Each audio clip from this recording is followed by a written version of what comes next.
के तपाईहरु पनि आफ्नो धान खेतमा झार आएर हैरान हुनुहुन्छ? हैरान हुनुहुन्छ भने यो भिडियो अन्तिमसम्म हेर्नु होला।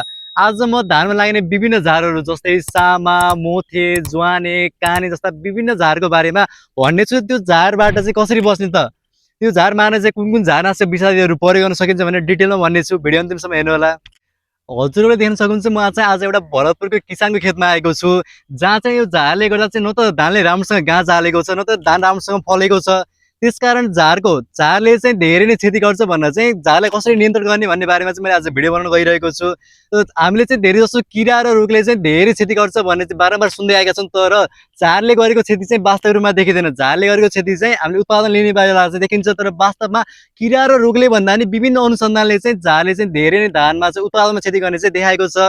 अब यसरी झार देखेपछि हामीले के गर्ने भन्दाखेरि पहिलो कुरा भनेको चाहिँ हातले गोडेर निकाल्न सकिन्छ, र हातले गोड्दा चाहिँ सानो एरिया हो भने त ठिकै हो, तर एकदमै धेरै ल्यान्ड छ, धेरै बिघामा धान लाग्छ भने चाहिँ हातले गोडेर सम्भव हुँदैन। र हातले गोड्दा चाहिँ मजदुरको ज्याला पनि लाग्छ र मजदुर समयमा पाउन नि गाह्रो हुन्छ। त्यसैले अब धेरै जग्गा छ भने मात्रै हामी चाहिँ अब झार मार्ने विषादीतर्फ जानु पर्यो। कुन विषादी प्रयोग गर्ने भन्दाखेरि झार मार्नको लागि बजारमा झार उम्रिसकेपछि पोस्ट इमर्जेन्स भन्ने झारनाशक विषादी पाइन्छ।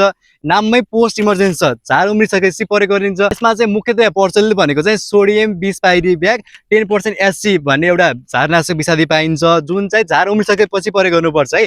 झार उम्रिसकेपछि र झार उम्रनुभन्दा पहिला प्रयोग गर्ने विषादी चाहिँ फरक हुन्छ। त्यसै गरी 2,4-D अमाइन साल्ट भन्ने पाइन्छ, 58% एसएलमा पाइन्छ। यो चाहिँ हामीले चौडा पात भएको झारको लागि प्रयोग गर्न सक्छौँ। तर सोडियम 20 पाइरिब्याक सोडियम भन्ने चाहिँ जुनसुकै किसिमको लागि चाहिँ प्रयोग गर्न सक्छौँ।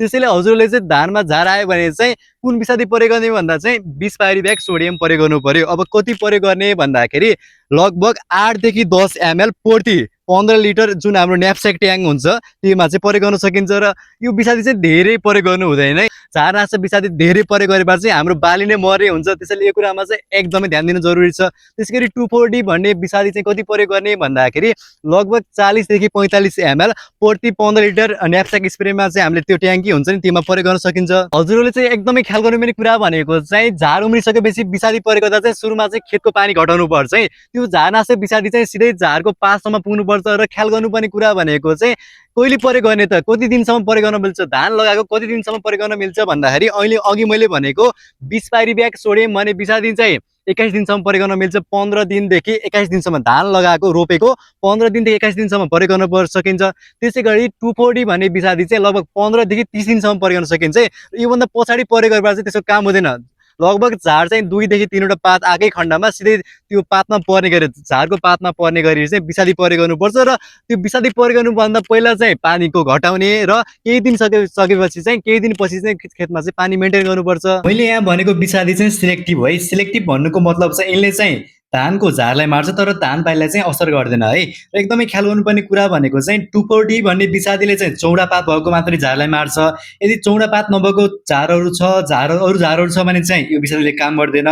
तर जुनसुकै अरू झारहरूलाई पनि मार्न चाहिँ 20 पाइरिब्याक सोडियम भन्ने चाहिँ जुनसुकै धानको जुनसुकै झारलाई पनि इफेक्टिभ देखेको छ। त्यही भएर 2,4-D चाहिँ चौडा पातको लागि मात्रै हो भनेर चाहिँ बुझ्नु पर्यो है। र अझै झारनाशक विषादीको बारेमा डिटेलमा भन्नुपर्दा चाहिँ मैले भनेको चाहिँ झार उम्रिसकेपछि प्रयोग कसरी गर्ने भने अब चाहिँ धान रोपिसकेपछि लगभग 72 घण्टाभित्रमा चाहिँ झार उम्रन नदिनको लागि चाहिँ प्री इमर्जेन्स भन्ने चाहिँ विषादी प्रयोग गर्न सकिन्छ, झारनाशक विषादी प्रयोग गर्न सकिन्छ। धान लगाएको लगभग 72 घण्टाभित्रमा प्रयोग गर्नुपर्छ। त्यो चाहिँ धान लगाएको 72 घण्टाभन्दा पछाडि प्रयोग गरेपछि चाहिँ त्यसको औचित्य हुँदैन। त्यसमा चाहिँ हामीले ब्युटाकोलोर, एट्राकोलोर जस्ता चाहिँ विभिन्न किसिमका प्री इमर्जेन्स झार उम्रनुभन्दा पहिला विषादी प्रयोग गर्नुपर्छ। यो चाहिँ विषादीहरू चाहिँ सिफारिस मात्रामा बालुवासँग मिसाएर अथवा मलहरूसँग मिसाएर पनि प्रयोग गर्न सकिन्छ। ख्याल गर्नुपर्ने कुरा भनेको चाहिँ झार नियन्त्रण गर्नको लागि चाहिँ एउटै विधिबाट मात्रै सम्भव हुँदैन। हामीले चाहिँ सकभर सबै विधिहरू हातले गोडेर हुन्छ कि अब विषादी धेरै एरिया छ, अब लेबर खर्च ज्याला खर्च चाहिँ धेरै लाग्छ भने चाहिँ हामीले चाहिँ सुरक्षित रूपमा विषादीहरू सिफारिस मात्रामा चाहिँ झार मार्ने विषादीहरू प्रयोग गरेर हुन्छ कि अथवा लगाउने समय, लगाउने जात, उचित मात्रामा चाहिँ मलको व्यवस्थापन लगायत विविध कुराहरूमा ध्यान दिएर चाहिँ एकीकृत रूपमा चाहिँ झारको व्यवस्थापन गर्न सिक्नुपर्छ। हजुरहरूले ख्याल गर्नुपर्ने कुरा भनेको चाहिँ सधैँभरि एकै नासको चाहिँ झारनाशक विषादी प्रयोग गर्नु हुँदैन है। एकै नासको विषादी बारम्बार वर्षौं प्रयोग गर्दा चाहिँ त्यसले चाहिँ झार मार्न छोड्छ, जसलाई चाहिँ हर्बिसाइड रेजिस्टेन्ट भन्ने गरिन्छ।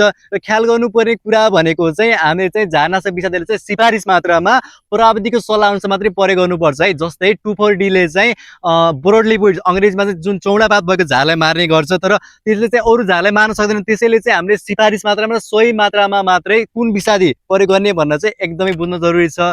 हजुरलाई चाहिँ यो भिडियो कस्तो लाग्यो कृपया कमेन्ट गर्नु होला र यो धान किसानहरूलाई यो भिडियो सेयर गर्न नभुल्नु होला। हस्त धन्यवाद।